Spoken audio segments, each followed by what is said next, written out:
Pixel 5a is a kind of an awkward, not wanted, but there's this anyway type, and let me explain.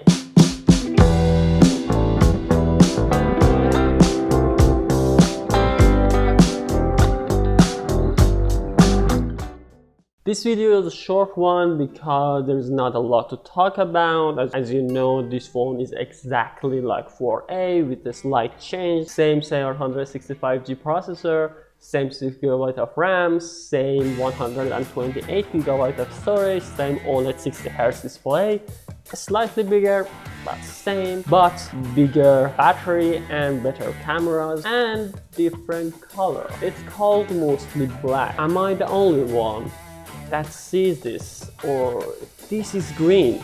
You can't just call it black when it's dark green.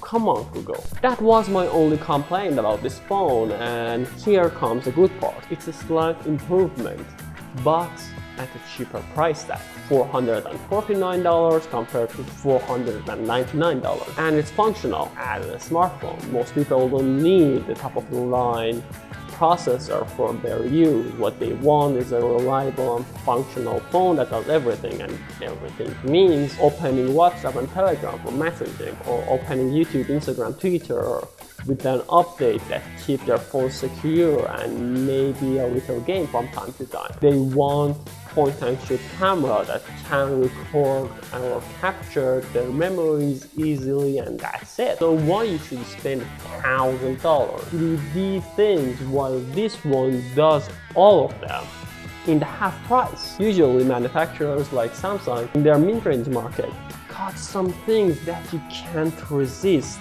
to buy higher model if you can afford it. That's because Samsung makes money with selling the phones mostly. But Google makes money by selling you its services, especially with the wild phone market share competition with brands like Xiaomi. It's hard to sell phones with a high price tag. But you might ask, this is just like 4a and not a lot changed. Also, we are waiting for the Pixel 6 that comes with a Google design chip named Tensor in a few months, and isn't this Google response to iPhone SE? So why they release it now? They could have waited and made a 6a with the Tensor chip, and that made more sense, right? For that, I should say, first of all, very thought out and very complete question, thank you. And secondly, no, not right. No. A series is not Google response to SE. It's their affordable mid-range phone. There's a difference between Apple and Google, and that is the ecosystem. If you want to be a part of Apple ecosystem without Apple price tag, you should choose the SE. You don't have many options. But in the Android part, just look how many options there are. Why you should buy a year-old smartphone while you can buy a new Xiaomi or Samsung or OnePlus with the same price tag?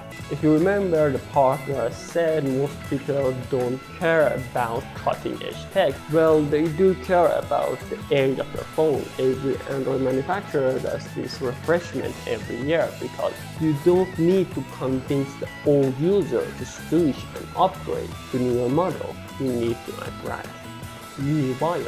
If Google didn't release this phone in 2021, they would lose a valuable part of market share. And that's why we have this Ultra 5a model that is a very good option if you want to buy a smartphone in this price range. If you want to see more, check out what YouTube algorithm suggested for you. And if you like this video, leave a like. If you don't, press dislike and consider subscribing. I will see you in the next video. Goodbye.